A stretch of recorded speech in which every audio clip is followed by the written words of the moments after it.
उत्तर प्रदेश में योगी आदित्यनाथ की सरकार मार्च 2017 में पहली बार आई थी। 2017 से 2022 तक 5 साल के कार्यकाल में सरकार की ओर से दावा किया गया था कि उसने इस कार्यकाल में बेहतर कानून व्यवस्था और अपराधियों पर नकेल कसने के अपने एजेंडे को पूरा किया। अपराधियों की संपत्ति पर बुलडोजर चलाना जैसे काम भी हुए। इस उपलब्धि को सरकार ने इस साल के फरवरी मार्च में हुए विधानसभा चुनाव में लोगों के सामने रखा। मार्च 2022 में योगी आदित्यनाथ दूसरी बार यूपी के सीएम बने। अब सरकार अपने दूसरे कार्यकाल के भी 100 दिन पूरे होने को हैं। मुख्यमंत्री द्वारा नगर विकास को दिए गए 100 दिन के लक्ष्य के अधिकतर काम तय समय सीमा से पहले ही पूरा हो चुके हैं। विभाग को दिए गए 24 काम में से 22 काम पूरे हो चुके हैं, जबकि 14 शहरों में इलेक्ट्रिक बसों की संख्या दोगुना करने और सिटी बस सेवा के लिए मोबाइल ऐप तैयार करने का काम अभी अधूरा है। हालांकि विभाग का कहना है कि बचे 2 कार्यों के 70% से अधिक काम पूरे हो चुके हैं। आइए अब आपको बताते हैं कौन कौन से प्रमुख काम हुए हैं। बात करते हैं अमृत योजना के तहत पेयजल की 19 परियोजनाएं। नगर निकायों में 280 पिंक टॉयलेट का निर्माण। सभी 12,022 वार्डों में डोर टू डोर कूड़ा उठाने का काम शुरू। स्मार्ट सिटी वाले शहरों में 50 परियोजनाओं का काम प्रारंभ। स्मार्ट सिटी में निर्माणाधीन 75 परियोजनाओं का काम पूर्ण हुआ। प्रदेश स्तरीय smart city central digital monitoring centre की स्थापना। केंद्र व प्रदेश सरकार द्वारा चयनित 17 स्मार्ट सिटी वाले जिलों के 102 निकायों को गोद लेने का काम। पीएम स्वनिधि योजना में 84,148 स्ट्रीट वेंडरों को ऋण वितरण। ये काम रह गए अधूरे। अब जानते हैं कि कौन से काम अधूरे रह गए। 14 शहरों में इलेक्ट्रिक बसों की संख्या दोगुना करना। सिटी बस सेवा के लिए ऐप विकसित करने का काम। रोजगार अप्रेंटिसशिप व प्लेसमेंट मेले के आयोजन।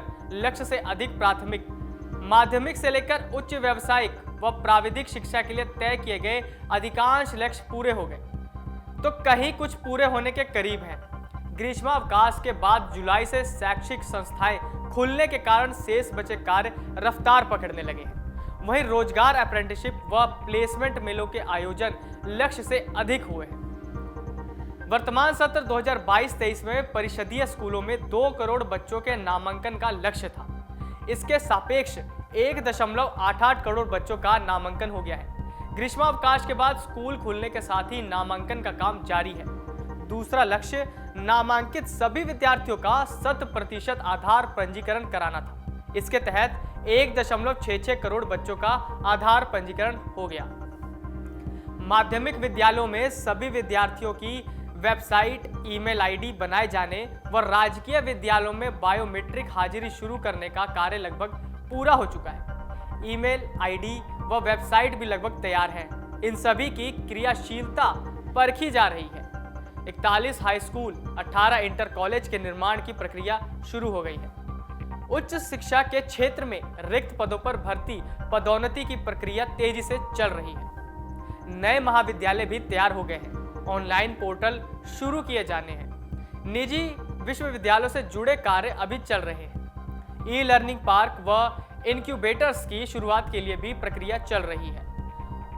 प्रस्तावित लक्ष्यों में अधिकारी सभी पूरे होने का दावा कर रहे हैं। विश्वकर्मा तकनीकी उन्नयन कार्यक्रम के शुभारंभ के तहत स्मार्ट डैशबोर्ड की स्थापना व लोकार्पण हो गया है। प्लेसमेंट सेल की स्थापना व प्रत्येक माह की 21 तारीख की प्लेसमेंट डे का आयोजन हो रहा है। 8,000 युवाओं को रोजगार दिया जा चुका है।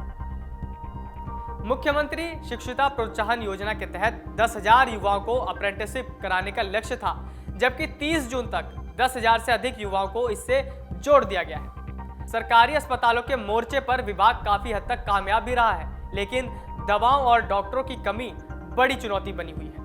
इसी को देखते हुए अगले 6 माह में डॉक्टरों के खाली पद भरने का लक्ष्य रखा गया है। डॉक्टरों को जेनरिक दवाएं लिखने का निर्देश दिए गए हैं, लेकिन जन औषधि केंद्रों पर सभी दवाएं उपलब्ध नहीं है। नीट के जरिए नर्सिंग कॉलेजों में प्रवेश की प्रक्रिया शुरू कर दी गई। 14 मेडिकल कॉलेजों का निर्माण अंतिम दौर में है। पीपीपी मॉडल पर चलने वाले 16 मेडिकल कॉलेजों में 2 तय कर लिए गए हैं। मेडिकल कॉलेजों में एमबीबीएस की 600 सीटें बढ़ गई हैं, पीजी की 725, नर्सिंग की 2400 और पैरामेडिकल की 600 सीट बढ़ गई है।